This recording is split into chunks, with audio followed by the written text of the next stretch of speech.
काय नाही, मी माझं पहिल्या दिवशी ट्विट होतं लगेचच की आता पाकिस्तानाच्या घरात घुसून मारा, संपवून टाका त्यांना, आता बस झालं. त्यावेळी दावा केला जातो की त्यावेळी काही लोक त्याला आता दावा देखील करतायत, तसं काही तशा पद्धतीनं ते जे कोणी बघा, मी एकतर राजकारणी माणूस नाही, मी कलाकार आहे, तर मला कोणी राजकारणी प्रश्न विचारू नका. जे कोणी राजकारणी असं म्हणतात की त्यांनी धर्म विचारला नाही, त्यांना जाऊन विचारा. आपण सगळ्यांनी व्हिडिओ बघितलेले आहेत.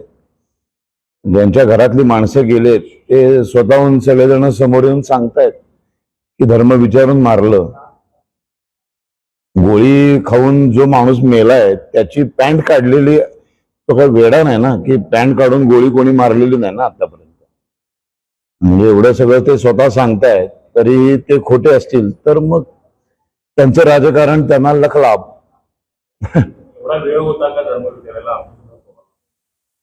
जे विचारतायत असं ते खूप धन्य आहेत, ग्रेट माणसं आहेत, ती उत्तुंग माणसं आहेत. ती त्यांच्या एवढी बुद्धिमान माणसं मी तरी माझ्या आयुष्यात पाहिली नाही.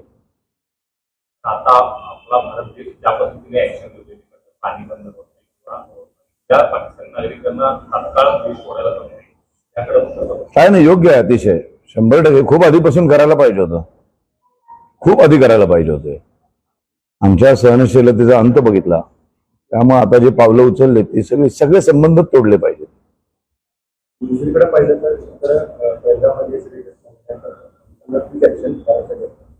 त्यापूर्वी घ्यायला पाहिजे असं दुसरीकडे पाकिस्तानमध्ये तरी मंत्री आहेत त्यांचे युद्धाच्या परिस्थितीची भाषा करताना पाहायला मिळतात.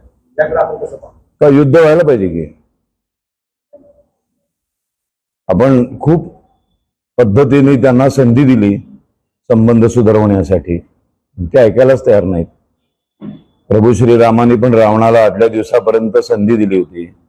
श्रीकृष्णाने पण कौरवांना शेवटच्या क्षणापर्यंत युद्ध टाळण्यासाठी संधी दिली होती. जेव्हा कोणी ऐकत नाही समोरचा, तेव्हा त्याचा वध करणं ही आपली संस्कृती आहे. हो, आली ना.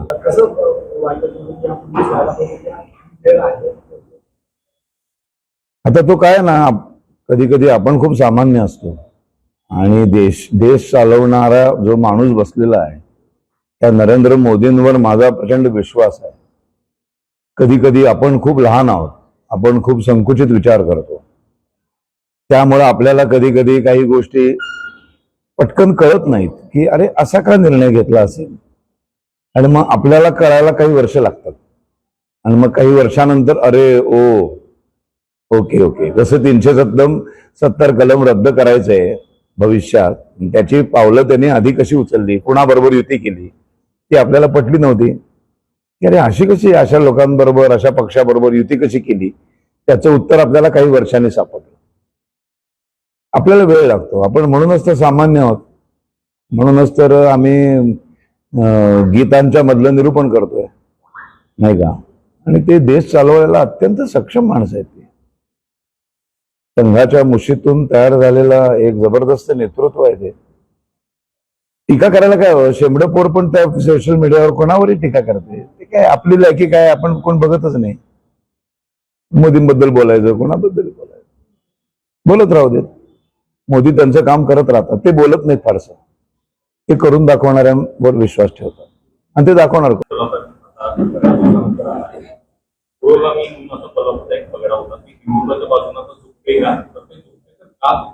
हिंदुत्व आणि पुरोगामित्व हे वेगळं नाही. कळलं?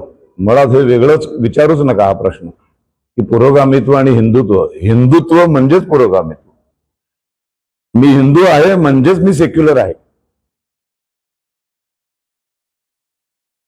त्यामुळं हिंदुत्वाकडे झुकणं हे अत्यंत आनंदाची गोष्ट आहे.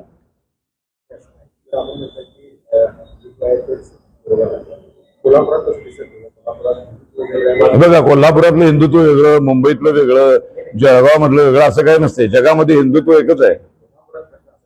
कोल्हापुरात असं हिंदुत्व वेगळं आहे आणि पुरोगामी वगैरे असे दोन प्रवाह ते बघा, ते अभ्यास नसल्यामुळे कदाचित कोणीतरी असं बोलत असेल.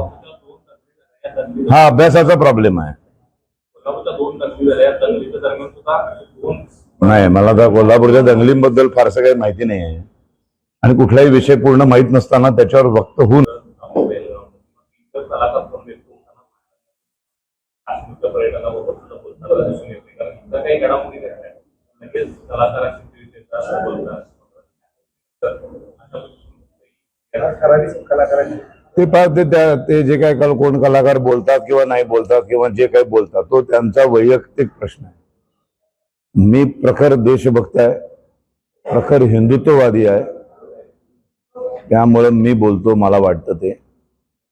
आणि कोण काय केलं आणि काय नाही केलं त्याच्याशी माझं काही घेणं देणं नाही.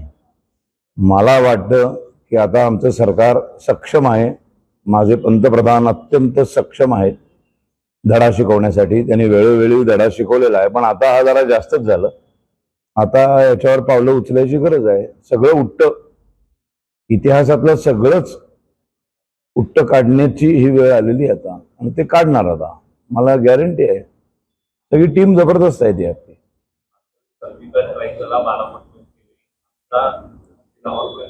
संपूर्ण टाकूया ना, काय भानगडत नको, नामनिशान मिटवून टाकू नकाशावरूनच. सचिन इंटरनॅशनल घेऊन आले आहेत जगातली सर्वात स्वस्त परदेश टूर. पूर्ण 5 दिवसांचं पॅकेज आता फक्त 32,999 रुपयांमध्ये. पॅकेजमध्ये विमान प्रवास, हॉटेल, ब्रेकफास्ट, ट्रान्सपोर्ट आणि प्रेक्षणीय स्थळे. सचिन इंटरनॅशनल 18 वर्षांपासून पर्यटन क्षेत्रातील एक विश्वसनीय नाव. सचिन इंटरनॅशनल सोबत मनसोक्त फिरा. संपर्क 7767989898.